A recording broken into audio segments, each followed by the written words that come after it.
পিছেই দেখতে পাচ্ছেন মেঘ, এই যে একদম আমার পিছে এই সুন্দর মেঘ।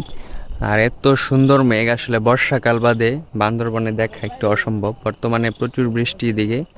সকালের ভিউটা এখানে খুবই একটা দারুণ ভিউ ছিল। আমি গতকাল রাত্রে মানে হঠাৎ করে এই ভাই ব্রাদাররা পাহাড়ে আসবো, মানে এরা পাহাড়ে আসবো শিওর ছিল না। এরা মূলত যেহেতু কক্সবাজার, তো আমার সাথে স্টেশন দেখা হয়েছে, দেখা হওয়ার পরে বলতেছে পাহাড়ে যাবো।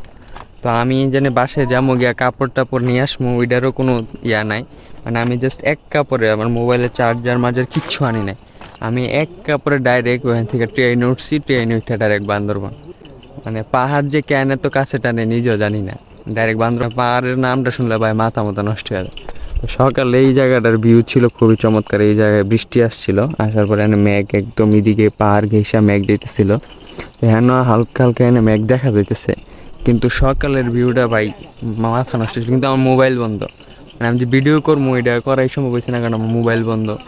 তো পরে এনে একটু আগে একজন থেকে পাওয়ার ব্যাংক ধার নিয়ে একটু মোবাইলটা অন করছি। তো আজকে আর ট্রেনে থাকবো। দেখতেছেন কি একটা চমৎকার পরিবেশ। আর বর্ষাকাল আসলে মানে পাহাড়ের আসল রূপটা দেখা যায় আর কি। আর এখানে আমাদের এই যে ঘর, এই ঘরটায় আজকে রাত্রে আমরা থাকবো। আর এলাকা চার্লি, চার্লির সাথে ওই গত এপ্রিলে দেখা হয়েছিল, আর এখন আবার দেখা হয়েছে। চার্লি, কি খবর? চার্লি একটু শরম পায় আর কি, এমনি রাগি আছে না। আমার আবার চিনে, আমি আইসি বরাবর আমার চিনছে আর কি। চার্লি